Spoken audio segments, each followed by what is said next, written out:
Welcome to Get Offset. My name is Emily. I'm Joan of Heart. And I just realized this koozie actually has the Vintage King logo on the bottom of it, too. Really?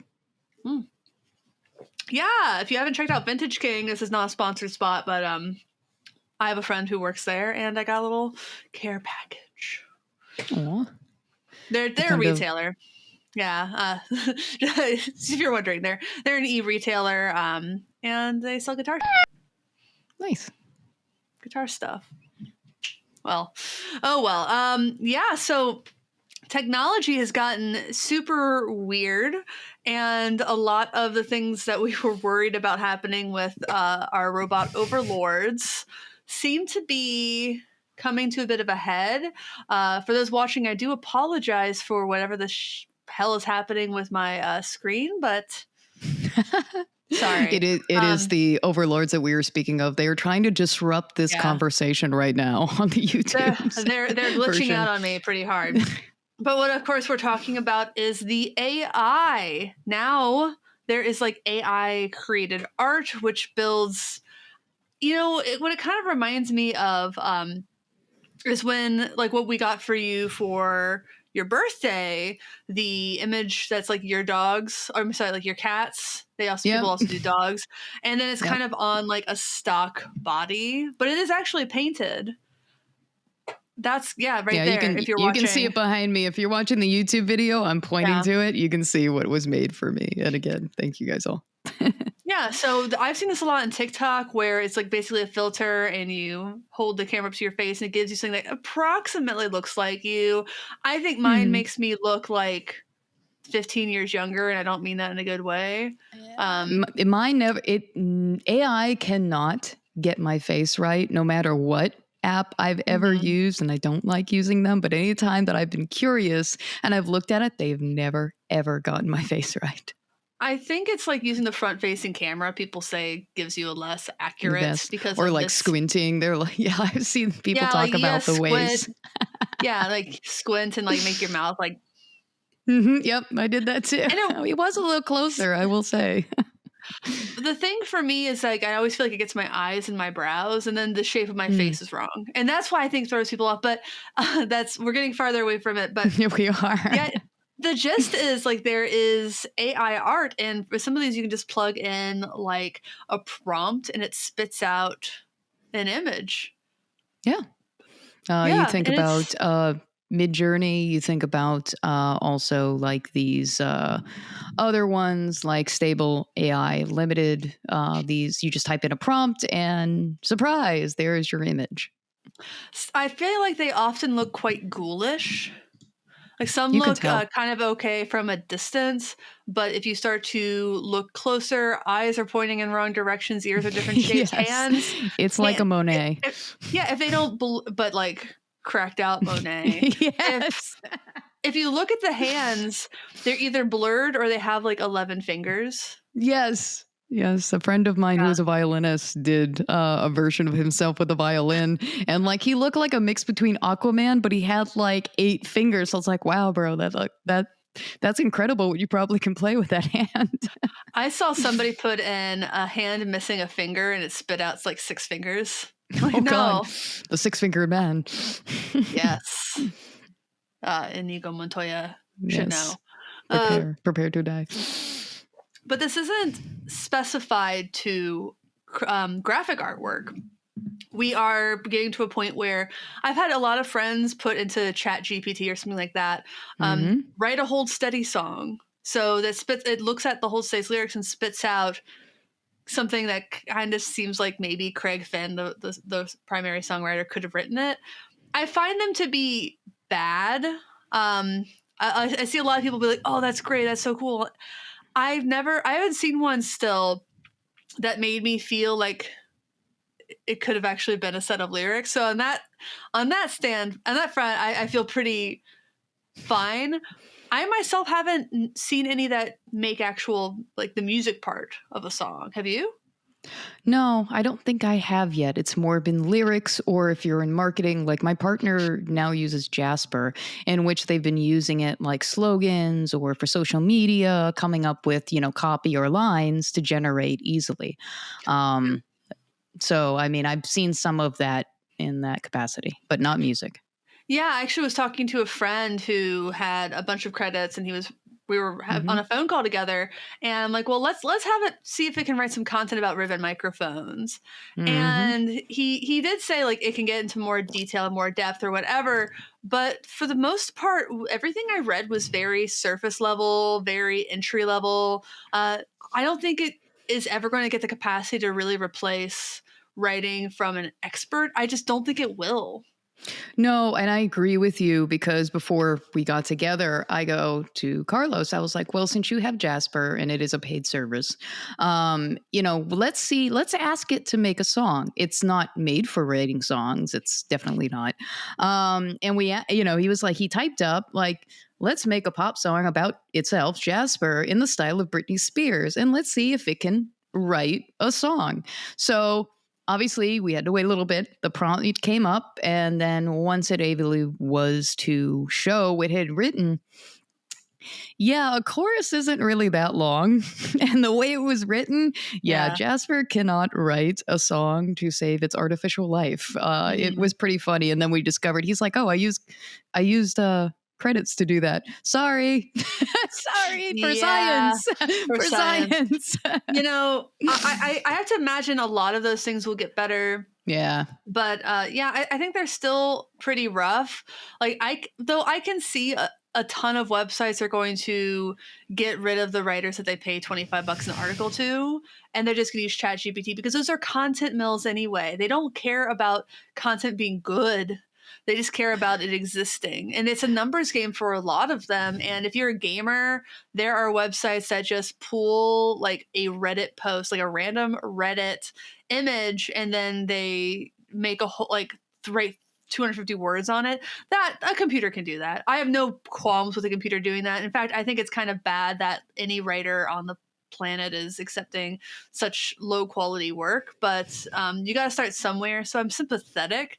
At the same time, I think it's often really bad content, and I really wish people would just not write for these awful websites. Yeah. And you bring up a good point, because when this kind of first all came to a head, and I watched a good portion of the AI debate that was in the UK with the Lords of Inquiry, talking about the creative challenges and what to do. When asked these business or corporations about what the intent, when you think about jingles with music and also with authors, they were like, well, we're already doing that. And we're good enough that they're all passable works. Yeah. So right now, with capitalism, they don't care about the human element. They care about generating money. And if it's passable and the people don't really notice and they can keep doing that, they're going to.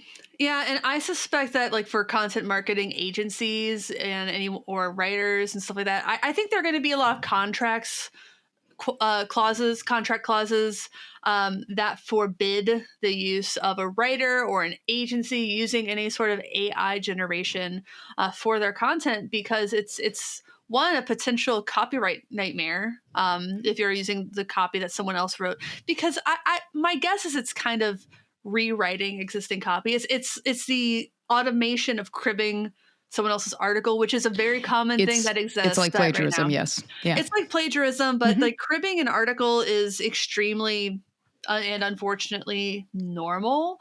And publications, we all redo it. They'll see somebody else wrote it and they'll rewrite it. They might throw in a hat tip, but like, as long as you throw in the hat tip, it's kind of considered generally fine to like read an article on guitar.com and be like, oh, I should write about that also. That's just how a lot of writing works. But to automate it like that, you're still not going to be able to just immediately publish stuff. You need fact checkers.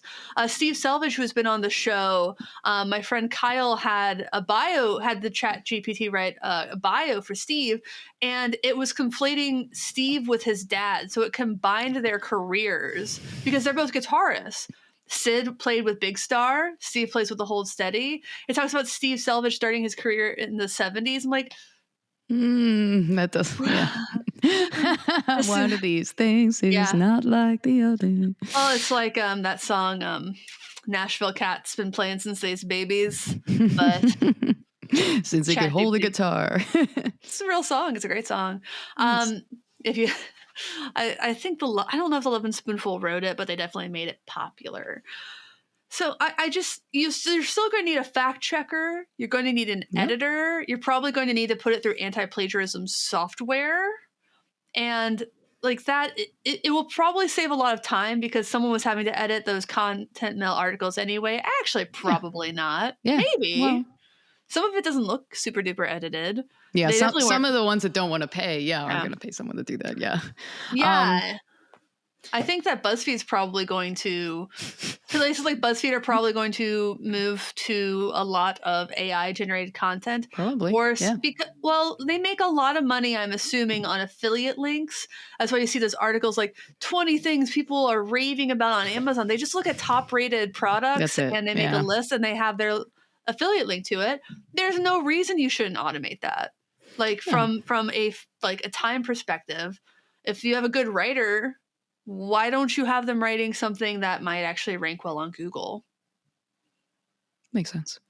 It does, but it's unfortunate that it's... Yeah, I agree. And to take it back to what you were saying with the collective agreements, that actually, towards when I was watching that inquiry, that was one of the compromises that they were saying to come to the conclusion on, of collective agreements with legal underpinnings for contracts to create a marketplace of works in publishing to try to have kind of a framework for legal basis right now, because it's still very much a wild west of what's going on. And you think of these boundaries in regards to posthumous works like Star Wars and Carrie Fisher. You think about stuff going on like with Prince being an apparition of himself and Tupac Shakur and the families and the rights of their likeness and things being used without consent. And how ghoulish that is, to be completely honest. Yeah. And also you think about the implications of, let's say, deep fakes.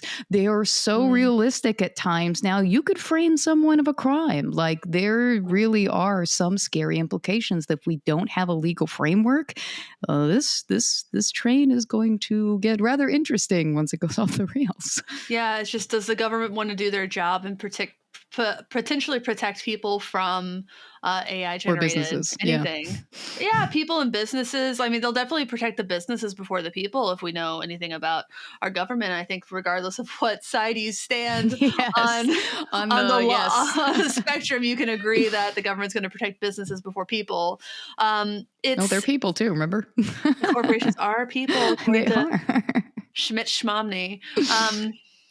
But I was reading some tweets about it, and Tyler Mahan Coe, who I think is very funny on Twitter. He's just like a chronic shit poster on Twitter, but he does the podcast Cocaine and Rhinestones, another podcast called Your Favorite Band Sucks. He's quite a talented writer and researcher. That's something that that's not going to be automated anytime soon. And he did make a point, like, if you are a writer and you're afraid of the AI taking away your ability to make a living, then you're not much of a writer. And from what I've seen from the content so far, I do tend to agree with that kind of harsh statement. If you are really afraid of like the machines, that machine in particular taking away your job, maybe just try to become a better writer. Make yourself impossible for someone to replicate what you do. And it is the kind of thing that if you are just kind of creating content mill articles, or if you are just, let's bring it back to music, making kind of generic beats for stock audio websites, like Splice. If that's all you're doing, then that's probably automatable. Yeah. And maybe it's a good idea to look into further developing those skills so that you can make maybe a more unique impression. But I know that probably sounds kind of harsh, but that's true. I mean, how many songs from that Billie Eilish record just use a beat from Logic or something? A lot of songs that are hits use those stock beats, use some stock sounds. And people don't really complain about that. I didn't see anybody, I forget which Billie Eilish song uses stock Logic, I think beats. I've never really seen anybody call that like hack shit. I've seen people be like, whoa, how amazing is that Billy and Phineas could take that beat that we've all heard 1,000 times and make it into a hit song.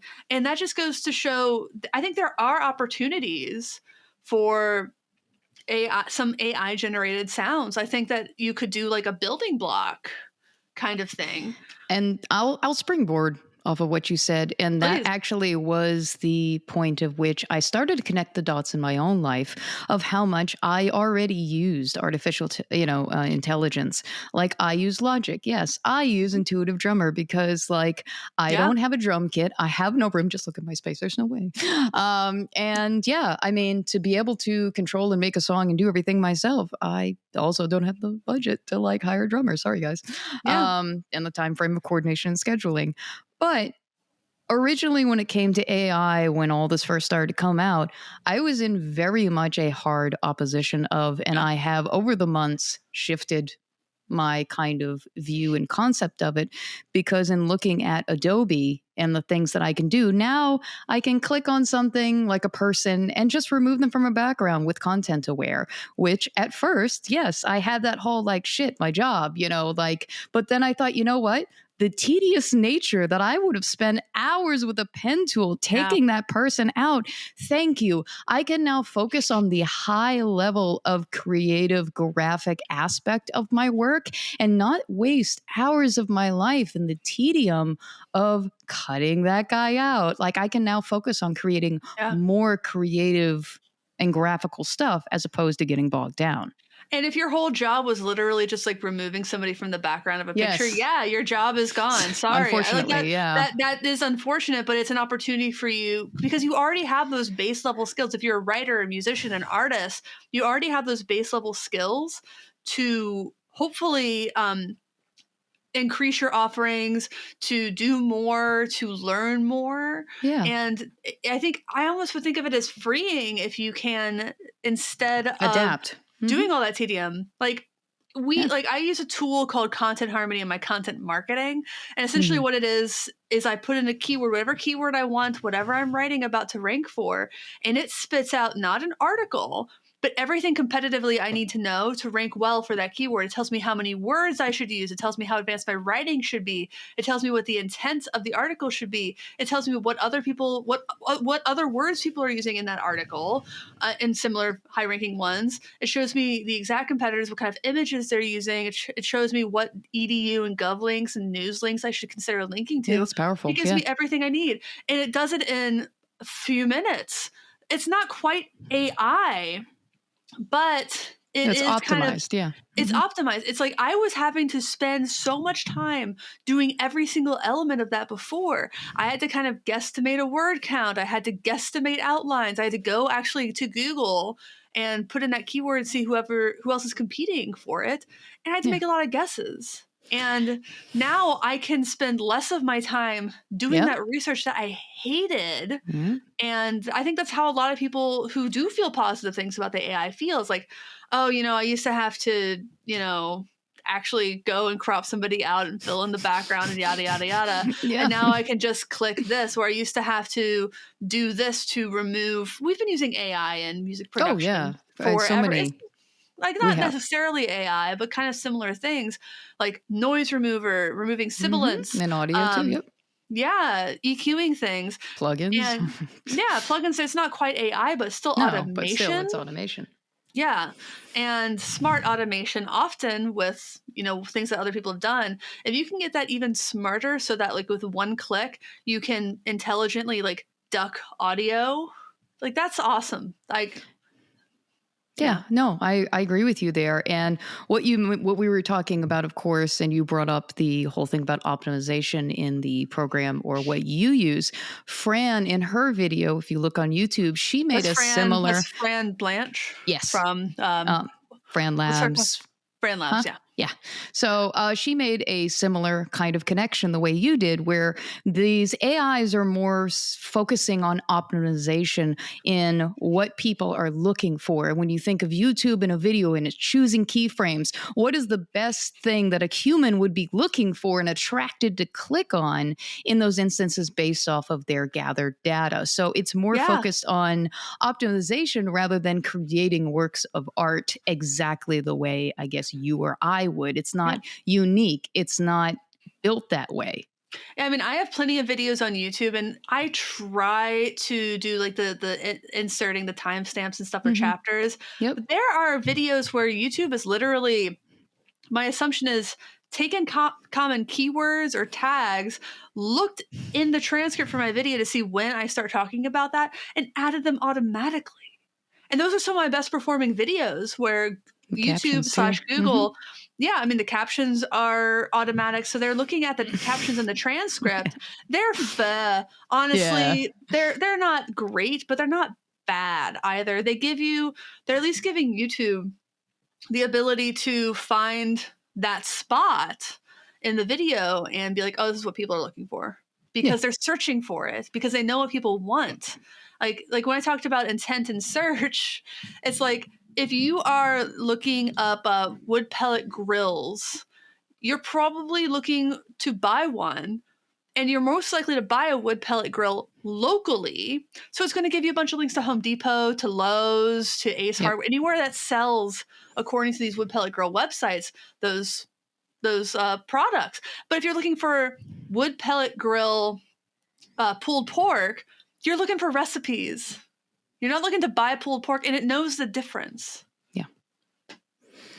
No, exactly. And one of the other things that I thought was interesting to pull it now back to music is the aspect that GPT, yes. You can ask it prompts to write certain things, but it really doesn't do a good job of it. Like when the video that I watched from Charles Cornell on YouTube, where he was asking it to write jazz, it did an okay job, but he still said, like, hey, at a certain point, it's a great writing tool for a human to get ideas. But at a certain point, you can take those ideas and then modify them to work better, because it had suggestions for, like, let's say a 251 key of F. But what it shot back when you asked it something particular, like a progression, it didn't even give you in the key of F. If you ask general questions, like a mid-level generic question of a song, it can kind of generate something, but it will have some errors. But when you address it and say, hey, that really wasn't in the key of F, could you please redo that? Like a specific, directly say, hey, you're wrong. The AI confidently doubles down and it will not accept that it's wrong. I thought that was pretty funny. That's pretty wild. I don't. It's very scary. It's very scary too, and I'm jumping off of that point because in another instance, OpenAI, in the regards of medical profession, diagnosing a woman that had some issue with either her heart, and it was saying, oh, maybe it's connected with contraception pills.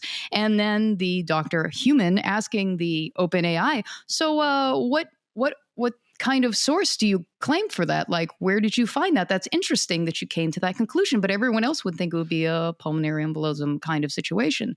So the AI, with names of doctors on the internet, generated a paper to support its claim, which did not exist. And then the doctor, recognizing this, then had to ask it in a roundabout way, how did you come to that conclusion and that source? Can you give me anything else? And it had zero wavering, and it believed what it had gotten for that doctor was indeed correct and right and was not wrong. And I was like, that's kind of hell. I'm afraid I can't do that kind of scenario. Yeah, it's kind of like how someone created for Twitter like a bot that people could talk to, and it very quickly became a Nazi. Yes, because it became violent. People were intentionally feeding disinformation. I remember that's one thing is that there's so much disinformation on the internet. My guess is that there would be a way to be like, you can only pull from medical journals for that kind of thing. But people are also falsely claiming that these machines are like passing the bar exam. That's not true. That's disinformation. No, I can't do that. I think it's like technically getting a low passing grade on the like multiple choice, but it hasn't come close in the written portion, and that's kind of the bulk of what it's still pulling from a data subset, like a collection. It's not thinking on its own to kind of like without if you were to disconnect them from that data point, I don't think it probably could find its artificial ass, so to speak. Maybe you could use the AI to fight a traffic ticket, but it's not going to get somebody off on like fraud charges, like corporate fraud or something like that. I didn't want to go darker than that. Yeah, no, please don't. I really didn't. No. There are obviously limitations, and some of these limitations are obviously going to go away. Eventually, this thing is going to learn how to draw hands. Eventually. But I do think that if you're using, I should say, I think and hope that most of the people who are using chat or these AIs to like make art are doing it for personal use and not commercial use. Though I do know there's been an AI generated magazine cover. I know that Ye is using like an AI generated image, which I suspect he's using just because it looks so fucking weird. It's like it's one of those where like the eyes and the mouths are all bad. My guess is using it because it's intentionally using it because it's bad. Which seems very Kanye. Controversial. It's a hot topic right now. So it's to be in the spotlight. Yeah, he would use that. And there are some little basic graphic design things. I bet eventually it could, do infographics decently if you feed it the data. I bet it in like a style. I bet it could do that eventually. And that's more stuff that's like that's like graphic designers' bread and butter. I don't love the idea of using computer generated art in the place where you actually would fully be paying a real artist who's trying to make a living. There still is limitations on that. And of course, I guess the reason why I feel safe is that when you're doing these prompts and you're telling it to create graphical content, now go ask it to make text changes. Go ask it to make design changes, like more than one. Like it's going to change the entire layout every time. It's not going to generate the same thing. So even if you feed it, the same image and say, hey, I need you to change this copy. It needs to do this and that the way your client would do. AI isn't going to do that right now. So unless I don't think... unless it's giving you Illustrator files. Yes. And then you still need the graphic designer or someone who knows Illustrator to make those changes. That's a great point. It's like I think we need to acknowledge that there are probably going to be limitations for a very long time. Yes. Maybe not as long as you and I think, but I don't think it's ever going to confidently replace art, because so much of art, and this sounds wishy-washy, I'm sure, so much of art is about emotion and feeling. And I just don't think that you can generate that kind of thing in a very clever, like my favorite songs have such like clever lyrics. And I don't think that, AI is ever going to generate lyrical content like Phoebe Bridgers can. No, we're going to get a lot of passable work. And yes, that would mean that people who do write the content should obviously stand out more. But yeah, passable works eventually are going to get very, I think, noticeable of the difference between the two in that regard. Because maybe it can write lyrics, but is it going to be able to write lyrics that go with a melody?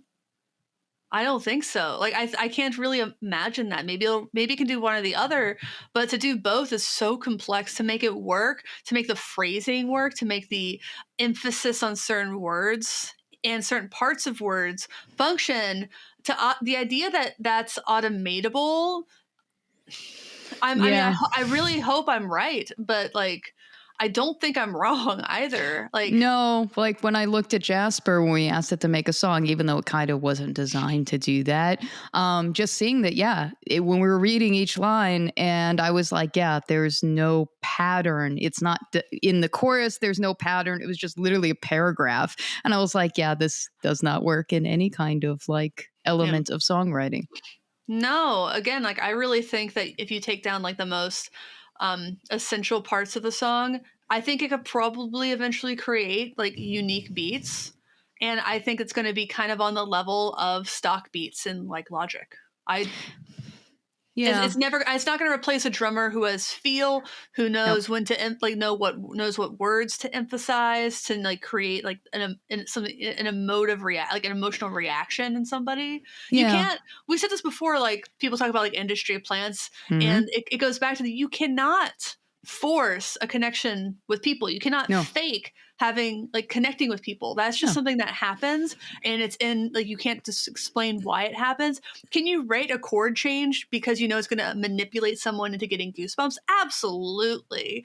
But people do that now like all the time, and nobody complains. Like No, and again, jumping off of what you said, in regards to AI and its use, I think when it's research or enhancing something that we've almost lost, like you think old footage, like they took some of Adobe AI audio, like they basically took old footage from like the 50s of some of the first recordings of Kermit the Frog.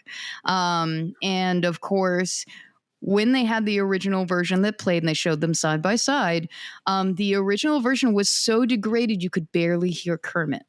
But in the version of which the Adobe AI software, which is new and it just came out to use, obviously, amongst Adobe creators, it was able to replicate some of his voice, but the uniqueness and nuances of the human voice, it turned some of Kermit's articulation into more of a lisp as opposed to the way that, you know, he typically would speak. So again, it's not there yet, but if you're creating something unique and cutting edge, the AI is going to fall short of that. Like what I do, AI can't do what I do.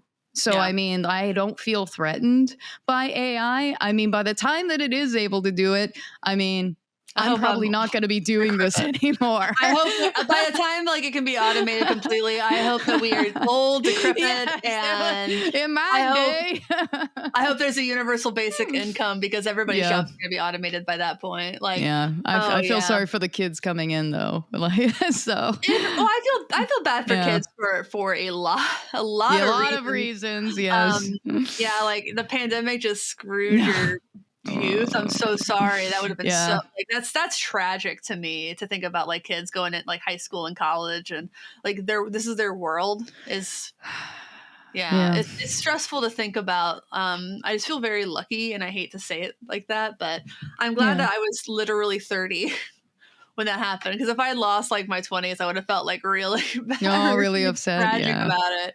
But you know, I still feel really it's been tragic for everybody. I think it has been for all of us. I think we have kind of like a post-traumatic response to that anyway. Yeah, I mean, we're still trying to socially figure out how to connect with people like face to face. Still, I mean, like it's obvious a lot of people are have been very out of practice. With it, which is I have a few friends that are, and they're kind of having a hard time navigating that kind of, which in a way, if you think about AI, they're kind of trying to do the same thing is navigating how to interact with us as humans. And, you know, given the past history, it's hard, man. It is. It's like, let's take a second to say, if you are watching or listening to this, thank you so much. Please like, comment, subscribe on YouTube. Please subscribe on iTunes and Spotify or wherever you're listening to this. Apple Podcast, I think is what it's called. That just showed my age a little bit. Thank you. Yeah, just a little bit. Thank you so much. Please consider supporting us on Patreon at patreon.com/getoffset.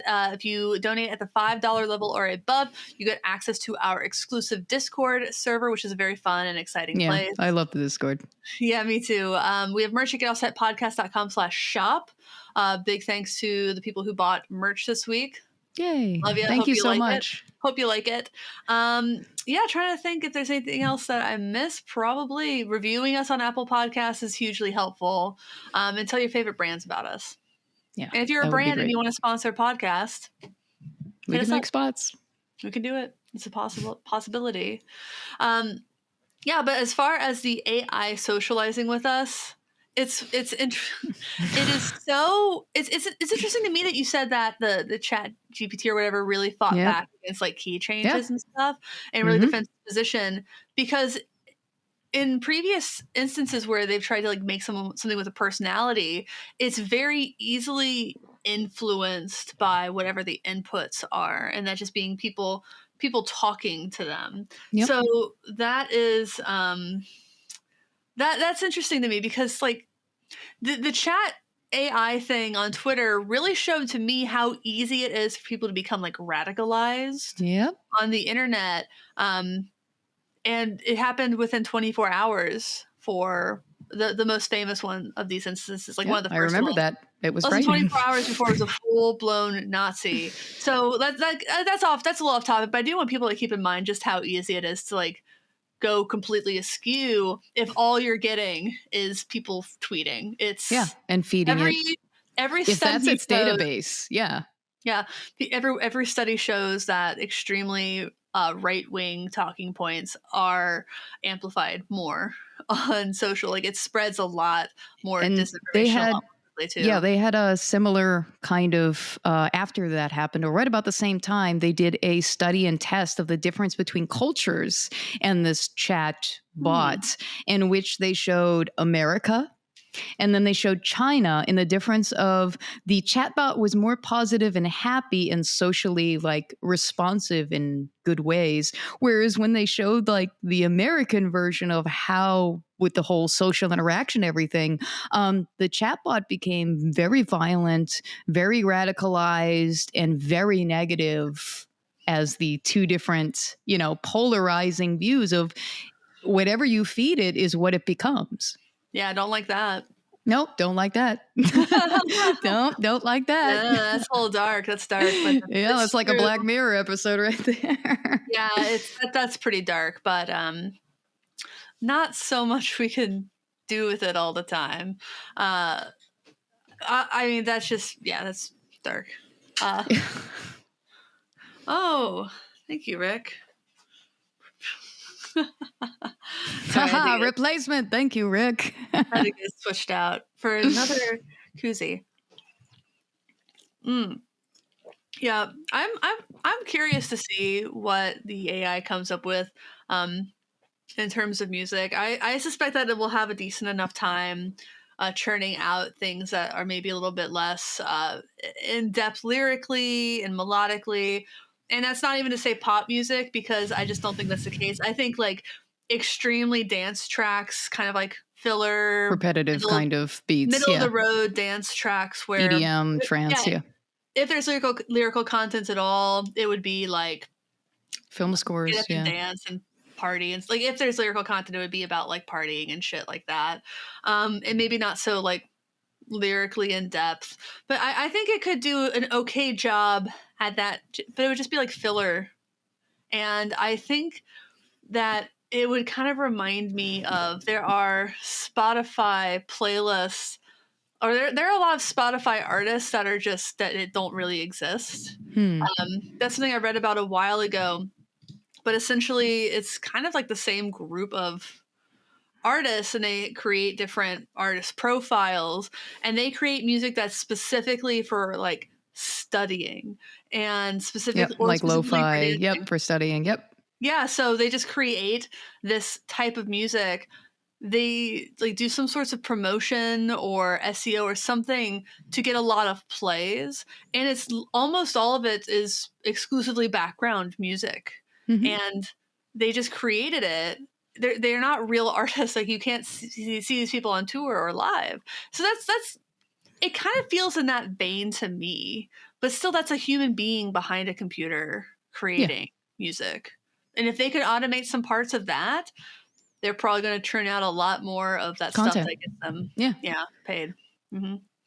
Yeah, and I'm really going to be interested to see how this all evolves in the collective art community in regards to the lawsuits that kind of have come about in the past week. A group of artists is basically taking on the AI generators, Midjourney, Stability AI Limited, and DeviantArt in what was probably the first of its kind with copyright infringement.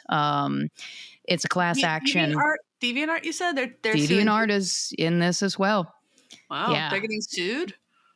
Yep, because they supplied the imagery and the image database of the artists. Huh.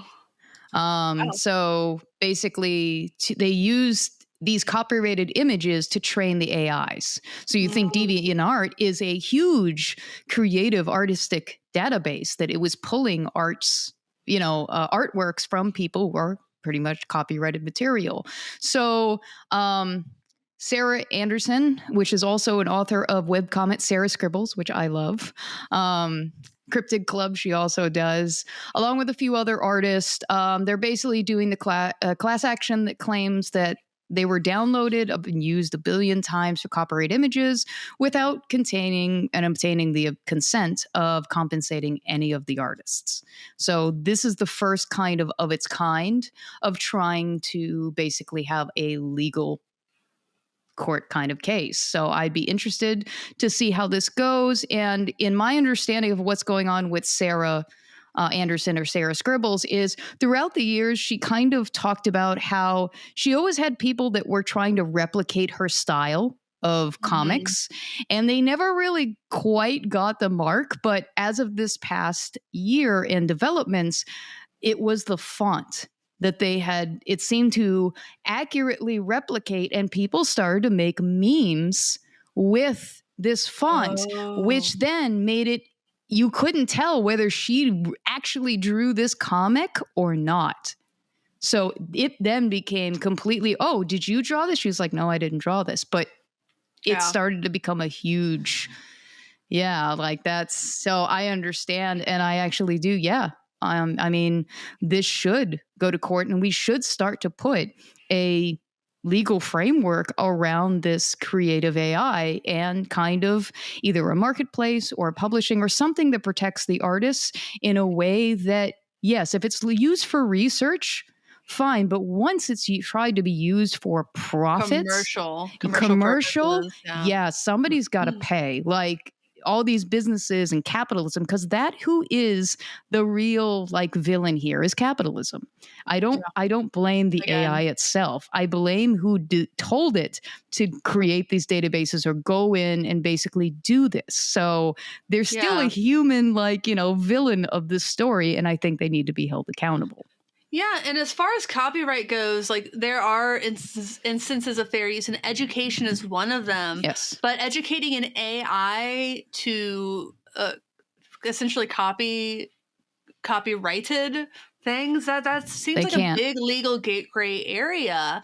And I don't particularly think that should be like legal. No, as it stands right now, AI cannot copyright anything it creates. Humans, as it's written in law, humans are the only ones that pretty much can copyright. So as long as that stands, as long as there isn't... And it's instantaneous upon the creation of the work. Yeah, because there was also a battle with the whole thing with PETA and the monkey that took a photo of himself to try to say that the monkey was the creator and copyright and everything. But no, it's still very much, unless it gets altered because of this whole development situation of AI, it is still very much humans are the ones that are eligible to get copyright and not the AI. They've already had people that submitted AI stuff, like a comic book that was written using AI. And at first, that was the only instance in which they got a copyright, but then they went back and they then withdrew that copyright once they discovered, hey, wait, you mean you did AI to do that? We weren't paying attention the first time, but we had a little bit more time to think about that. And no, you're not. No. That's going to affect the ability to profit, severely affect the ability to profit off of anything AI generated. Yes. Like, can you really even it can be used as a tool, I think, but I don't think you should be able to profit off of it in the way in which that becomes the powerhouse of your whole business. Absolutely. Yeah. Yeah, which is, again, one of the reasons that you're going to see in a lot of contracts for creatives from the client. It's going to come from the client if the client is smart, that you cannot use AI generated anything as it is, potentially, period. Because if you're paying an agency $5,000 a month, you don't want them spending $300 on ChatGPT and like $10 for the pull up. And then spending 10 hours fixing it and making all the errors. I'll jump off of that. Like, when the times of I would get from a client like a flat image, which I wish they were better about keeping their vector logos.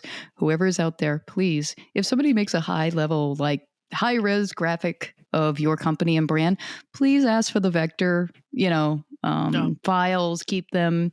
Because when I get sent something that is a flat JPEG and I'm having to like redraw them, that's more of expense to you. It's more of my time that's lost. So I'll sometimes use Adobe Illustrator's live trace to save myself time. But I still, after it does that trace and it's passable, I have to now spend time cleaning up all of its errors. And I have done that for like some of the stuff that I've done for some of the pedal art. I would have it trace it. Then I would spend all of my time, and it's like an intricate, like the mall, like the amount of time I had to spend in correcting all of the like incorrect and like messes of jumbles of like drawing sectors that it did. I spent a lot of time cleaning that up, but it saved me time, but it also didn't. So yeah, that stuff's it's a lot more complicated than anybody thinks. It's akin to like replicating a guitar solo note for note in a song because you don't have the stems. But that's like less of a thing that people do. Like, oh, I like someone sends you a track, like, I really like the guitar in this, but can you run it through some different effects? I'm like, not if you don't have a DI signal. So that's like that kind of thing. Yeah, I don't have a lot more to say about the AI. Do you? I mean, as far as I guess my stance on it, I would say, I guess in conclusion, I can talk about that. In conclusion, I originally was on the fence and more leaning to opposition, but as the weeks and I guess months since I think this kind of started to really get into a hot debate around October, and we're now, we're like looking at February or in February. I think my position has changed because I started to not only hear all the conversations that were going on, but also started to look around in my own life as a graphics professional and also as someone that works in media and with music and video and editing and all these different things that I do, even with animation. And I see how in tandem I already work with AI, but all of this AI still needs me. And most of my job is fighting the computer to do what I myself creatively and uniquely can kind of dream up of the things that I want to do. Most of the time, I'm wrestling with programs to get them to do the things I need them to do or envision I want them to do. So it's not there yet. I don't think they're coming for our jobs, but I do think in my approach the past week, I kind of thought of a phrase of,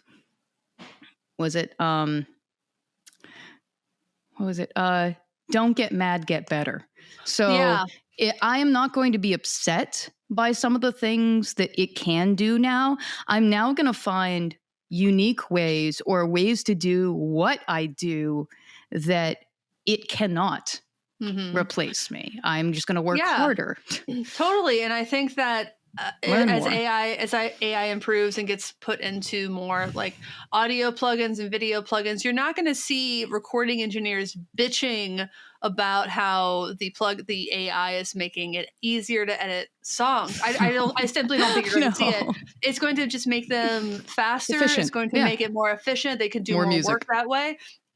And so not that we need more saturation. Yeah. I just think that if like you said, and just to if you're afraid of the AI taking your job, I think you need to look at it more as, how can this tool work for me? Yes. And what are its limitations? So you can benefit from those limitations. Like, hey, if you want an AI generated content, well, let me explain to you what those limitations are and how I can take what you want with that and make it actually something that's palatable. Like, if you are a writer or an editor and you're afraid that the AI is going to take away your writing work, point out the limitations. Like, hey, it doesn't really it kind of understands sentence structure. You have to do a lot of fact checking. You have to do a lot of rewriting. You need an actual human to go in there and actually get into depth on certain topics if you want the content to be valuable, and cohesive and concise. Yeah. Yeah. And so I think that we as people, creatives, need to figure out how we can make the most of the limitations in the technology and how we can use the good parts of the technology to speed up or streamline our processes so we can do more of what we actually want to do. Nobody wants to sit with an audio file that's a little noisy and find just the right way to denoise it. Nobody wants to fiddle with the graphic EQ to find that high whine and drop like that. If that can be done automatically, oh my God, let's just do it automatically. And if it's intelligently done by the AI, I think it's good. Yeah, nobody wants to do that stuff. No, I mean, if it could literally take care of all the things that I hate doing when music production in post, oh my God, I'd be more focused on creating the actual video. I would be creating in pre and happy, and whatever I have to do in post is just kind of putting it out rather than wrestling with all like the cuts and the boosts and the things of the EQ to get out any kind of unwanted noise that I wanted to filter out. So yeah, the less time that I'm staring at a computer screen would be like, oh my God, that would be like a dream come true. And I just think in general, the AI is to a point where, how can I say this? People were worried that machines would take away the need to have any farm hands ever, like harvesting. There are harvesters, and some of them work really, really well. You know what they can't harvest very well with machines? Like apples, tomatoes, fragile things. Like you want to harvest the wheat? Yeah, easy. Get a harvester. Corn? Corn's pretty sturdy. Tomatoes, you will have you need there are things that you still need human beings to pick. And they're really more efficient than a machine could possibly be. I just think it's going to be a little bit like that. Yes, there are going to be people aren't going to go into a field with a scythe to harvest their wheat anymore, but they're still going to need a person to pick the apples in the orchard. So maybe get better at picking apples. Well, that's really all I got. We don't have a ton of time for what's new, so I'm fine to save that if you are. Yeah, that's fine. I could always save it for the next week. Yeah, for sure. But to everybody out there, I guess I should say I do have demos of the gold foil Jazzmaster from Fender. Thank you to Fender for sending me that. And the Bread Oath Overdrive from Ground Control Audio. I've released those demos last week. It's so good, the pigeon. I have at least one more demo coming this week. It should be a pretty big one. So keep an eye out for that. I look forward to that. Yeah, for sure. But please like, comment, subscribe, leave a review on Apple Podcasts. Check us out at patreon.com/getoffset. We have merch at getoffsetpodcast.com/shop. Super chats if you're in the live premiere. We appreciate you. It helps. And it's our way of telling us that you like what we do. And we appreciate that and appreciate you for watching. So thank you. There might also be a tip. Leave a tip thing under. I feel like I see that on some videos, but I don't really know. I've never actually seen money come in that way. What the hell do I know? I'm not monetized, so I have no idea. Hello to our new subscribers. Love y'all, everybody out there. Thank you. Stay safe. Thanks for watching/listening. Thanks for understanding. Until next time, my name is Emily. I'm Joan of Heart. Goodbye. Be seeing you.